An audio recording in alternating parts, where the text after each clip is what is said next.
Hello, my name is Objectively Star Wars, and today we're going to talk about The Mandalorian. If you are unfamiliar with the show or have just forgotten the premise, allow me to give you a brief summarization. The Mandalorian is about a bounty hunter named Din Djarin, or commonly referred to as Mando, and his journey from being the best bounty hunter in a parsec to a runaway fighting the Empire to protect a creature called Grogu, or Baby Yoda. In this show, Mando uses his many gadgets and newfounded relationships to solve problems and complete quests. This video will be about analyzing the objective quality by primarily focusing on the writing aspects. So let's begin.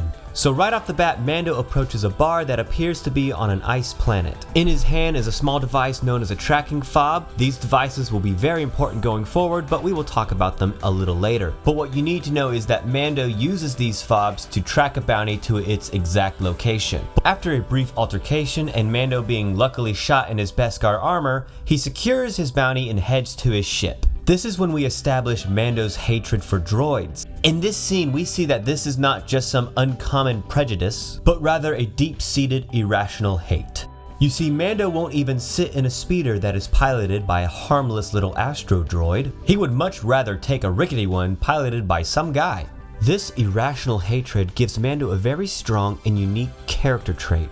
I wonder how this is going to play out in the future. The next key bit of information is that Mando has a rifle with a cattle prod-like attachment. This thing is actually extremely powerful, so powerful that one zap can deter this giant creature from devouring Mando's ship. This is very important because it's going to come up later.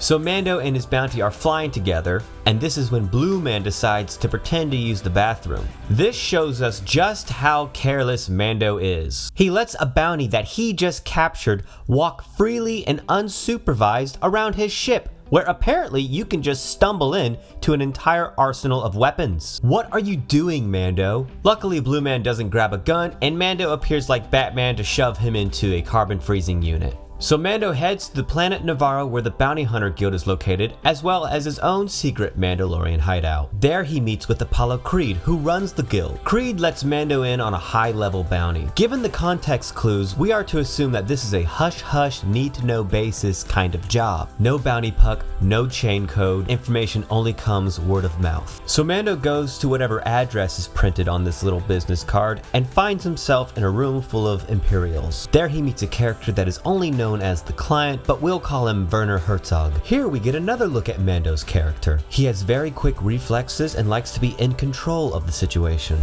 I wonder if this show is going to be consistent, or rather this very episode. Anyway, here's where our story really kicks off. Mando is offered a job: secure and retrieve a bounty alive. His reward is a crate of Beskar. This is very valuable to Mando because he can use this to make armor, and trust me, he's gonna need that armor. Mando leaves the Imperial hideout and heads for his own. By the way, you can just walk into it, like off the street.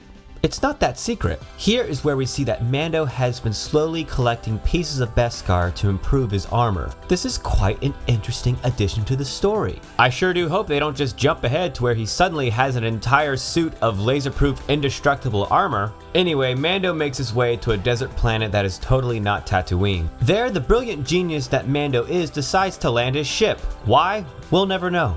Maybe tracking fobs don't work inside of a ship?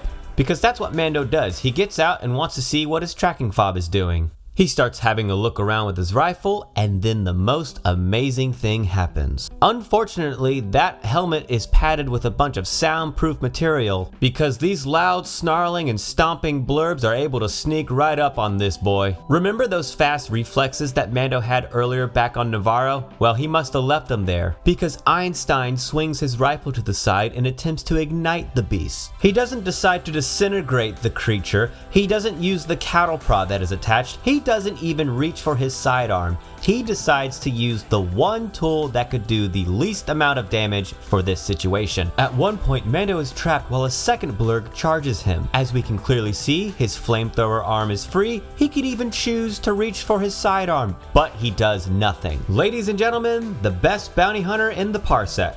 But luckily for Mando, Muppet Nick Nolte shows up and saves the day. This creature named Quill offers to help Mando, and he accepts. Spoiler alert, Quill is apparently aware that Mando is parked in an area that Jawas are typically. But he doesn't say anything because he's a dick. Quill then proceeds to explain to a man with a spaceship that he needs a blurg to get to his destination. That's right, Mando forgets he has a spaceship and name a speeder that couldn't go over those narrow jumps. We also know that's not even true because IG-11 makes it there without a blurg and Mando makes his way back without a blurg. What is this little Muppet talking about? What is Mando doing wasting his time listening to this little gnome? He has a fob, he has a spaceship, now go get the job done. So the pair of them travel together to the compound, but once they arrive, Quill leaves, taking Mando's blurg. What a dick move! According to him, Mando needs that blurg to make the journey.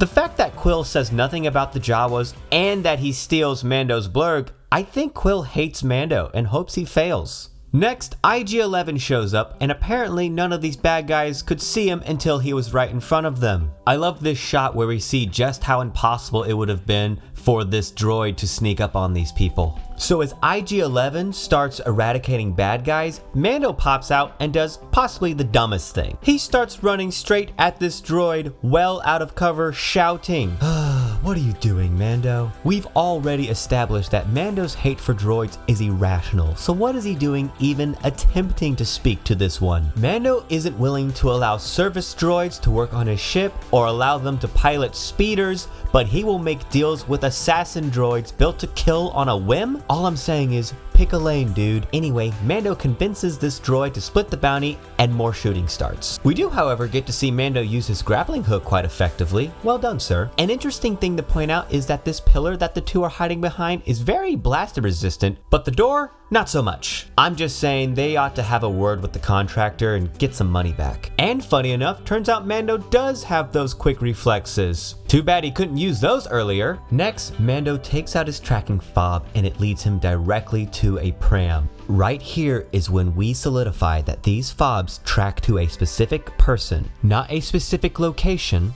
but to the individual itself. This right here will fundamentally break the narrative going forward. Then some more unnecessary weirdness occurs. IG-11 states, "The commission was quite specific. The asset is to be terminated." Let's talk about this for a second.